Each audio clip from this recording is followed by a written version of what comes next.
At 60 years old, Evelyn Parker walked into a grocery store with exactly $43 in her bank account, not 43,000. $43.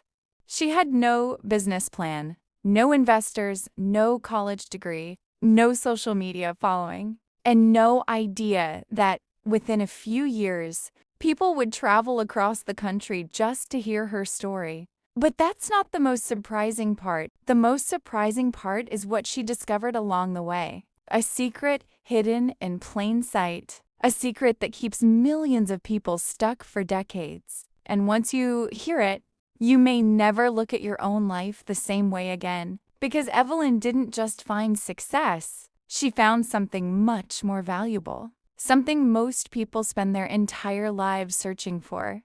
For nearly 40 years, Evelyn lived what many would call a normal life. She worked hard, paid her bills, raised 2 children, took care of her husband when he became ill, and slowly, without even noticing, she stopped thinking about herself.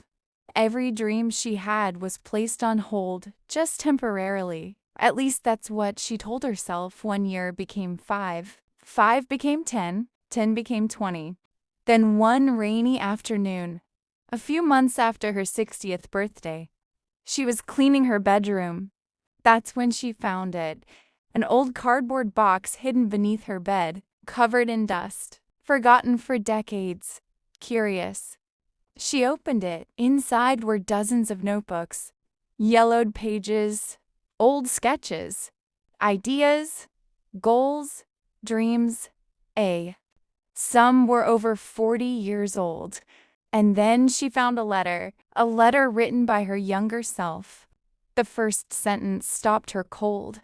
"I hope you didn't give up on us." Evelyn felt tears fill her eyes. Because she had, without realizing it. She had, but what she discovered next would change everything. She sat on the floor and continued reading. The young woman who wrote that letter was fearless, optimistic, excited about life. She wanted to build things, create things, help people, travel, learn, grow. She believed anything was possible. And as Evelyn read each line, she felt something she hadn't felt in years. Regret, not because life had been bad, not because she had made terrible choices, but because she had forgotten herself. Somewhere along the journey, she became so busy surviving that she stopped dreaming. And that realization hurt more than any failure ever could. That night, she couldn't sleep. The letter remained on her bedside table. Every time she closed her eyes, one sentence echoed in her mind. "I hope you didn't give up on us the next morning."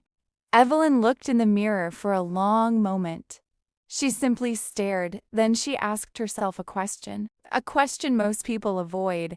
If I live another 20 years, do I want them to look exactly like the last 20?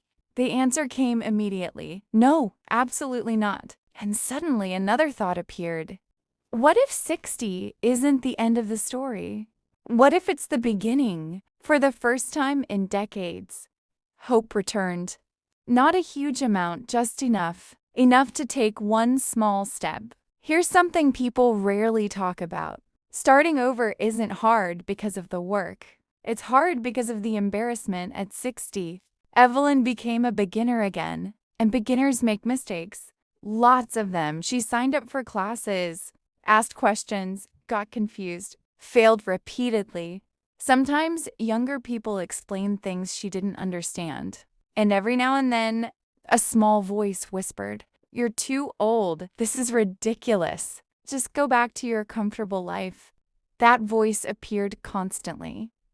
But Evelyn discovered something powerful. Courage isn't the absence of fear. It's moving anyway, so she kept moving. One lesson, one day, one step at a. One afternoon, while looking through her old notebooks, she noticed a recurring idea, a small community bakery. Not because she wanted fame, not because she wanted fortune, But because baking had always made people smile, friends laughed when she mentioned it, a bakery? At your age? Others tried to be supportive, but few truly believed it would work. Even Evelyn had doubts, yet for the first time, she stopped asking whether success was guaranteed and started asking whether the dream deserved a chance. The answer was yes. The first few months were brutal. Business was slow, painfully slow. Some days only 2 customers walked through the door. Other days, none. Bills piled up. Savings disappeared 1 month. Her bank account dropped below $10. She stood inside the bakery staring at an unpaid electricity bill. If she couldn't pay it by Friday, the lights would be turned off that night. Alone in the empty bakery, she wondered if everyone had been right. Maybe dreams really do expire. Maybe she had started too late. Maybe this had all been a mistake for the first time. She seriously considered giving up. Then she noticed something on the counter, a folded note left by a customer. Just 3 sentences. Thank you. This place feels like home. Please don't give up. Evelyn read those words again and again, and somehow they were enough to keep her going. A few weeks later, something unusual happened. A customer posted a photo online. It showed a warm loaf of bread, a cup of coffee, and a handwritten note describing Evelyn's story. Evelyn never saw the post, at least not at first, but thousands of other people did. The story spread. 1 share became 10. 10 became hundreds. Hundreds became thousands. Soon, customers began arriving from neighboring towns, then neighboring states. People weren't just coming for pastries, they were coming for hope. The bakery became more than a business. It became a place where lonely people felt seen, where strangers became friends, where difficult days felt a little lighter.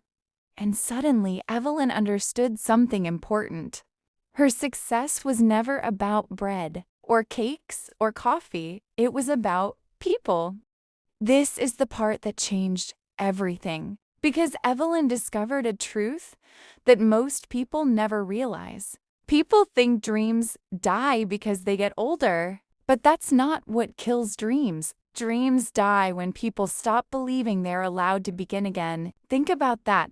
The problem isn't age. The problem is permission. Most people spend years waiting for permission. Permission from family, permission from society, permission from circumstances, permission from fear. But permission never arrives. The prison door was never locked. They simply believed it was at some point. You must give yourself permission. The day Evelyn did that, her life changed forever. 5 years later, the bakery was thriving. Visitors traveled from different states. Newspapers featured her story. People invited her to speak at events, and whenever someone called her inspiring, she smiled because she knew something they didn't. She wasn't extraordinary. She simply refused to let one chapter become the entire book. And that's something any person can do, including you. Final message. For anyone who thinks it's too late, right now, someone watching this feels behind in life. Someone thinks they missed their chance. Someone believes they waited too long. Maybe that's you. If it is, listen carefully. History is filled with people who began later than anyone expected. But the truth is, you don't need another person's story to justify your own beginning. Because your timeline is not someone else's timeline. Your chapter 1 doesn't need to look like theirs. And your chapter 10 doesn't need to arrive on their schedule. The world will constantly tell you when you should start, when you should succeed. Ignore it. Because life is not a race, it's a story. And stories become interesting when the unexpected happens. Evelyn's life changed the moment she stopped asking, "Am I too old?" and started asking, "What if this is exactly the right time?" So tonight, before you go to sleep, Ask yourself one question: what dream is still sitting in a box under your bed? You'll finally give it a chance, because sometimes the best part of your story begins exactly where everyone else expects it to end.